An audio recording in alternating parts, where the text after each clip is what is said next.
We see a lot of uninsured, Medicaid. We do get some private insurance people that come through here. This facility in particular has two different units.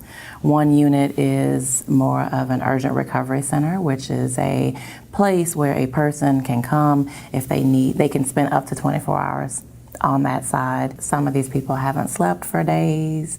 Some of them haven't eaten. Some of them maybe are having some kind of stressor going on at home, and home is stressful and they need to step away. The ER sends us people just walk in. The police bring people in who are in some kind of mental health crisis. If they need a hospital bed, we can find them a bed if it looks like they're going to need a longer stay. But the whole goal of that area is to prevent hospitalization because our beds are so limited in the state. Our other unit is a 16-bed Medicaid unit.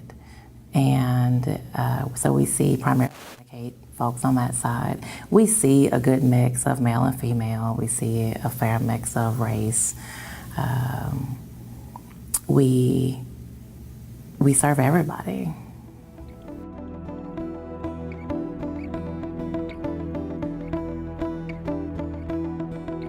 I think our low-income people, it's just a matter of resources. It's a matter of and knowing where to go. Where do I go to get medicine? Where do I go if I find myself homeless? Where are the resources? We have a lot of resources here in Tulsa. Sometimes it's just difficult for people to know how to engage them.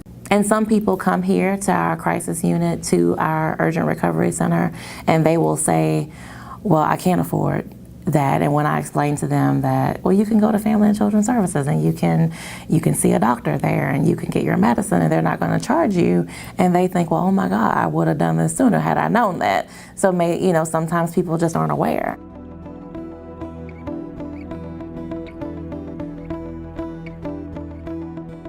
I think that stigma is a huge issue, especially in this area of the country.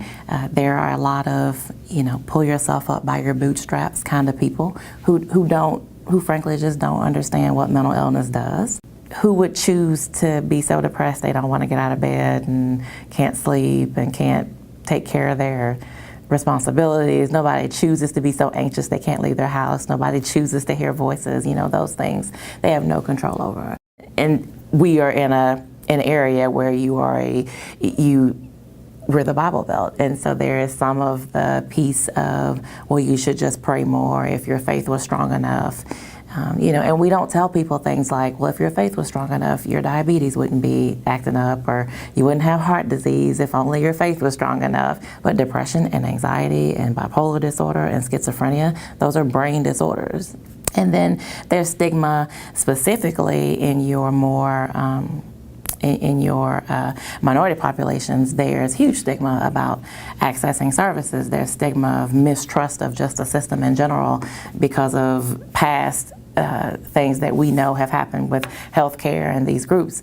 And there is a stigma of we don't go share our issues with people that don't look like us. And so I also think until our profession is more diverse and reflects the diversity of the population, I think it's going to be very difficult to break some of that.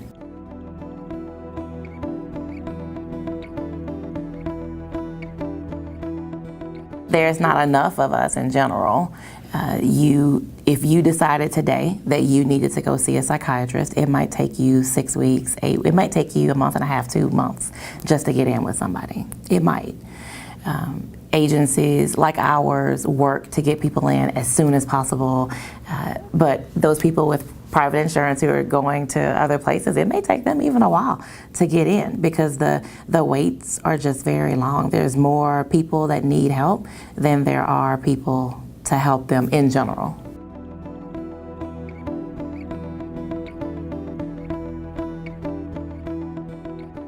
Personally, I think everybody's in this together. It is just as important to me that the person across town is doing well as it is that my neighbor is doing well. I have been fortunate enough to not live in the same type of environment that I grew up in, but I don't forget about those things, and I wish that more people considered the other areas of town and consider the struggles that they go through instead of saying, well, those people, they did it to themselves. And on the surface, I get what they're saying. We all have to make decisions, but if you start out the race 10 steps behind, it makes it really hard to get to the same place in the same amount of time. And I see that as a societal problem because I have to figure out how to function in the same community. I think that we all have that responsibility. I know a lot of people don't share that sentiment, but I probably wouldn't be doing this if I didn't on some level believe that we needed to take care of everybody.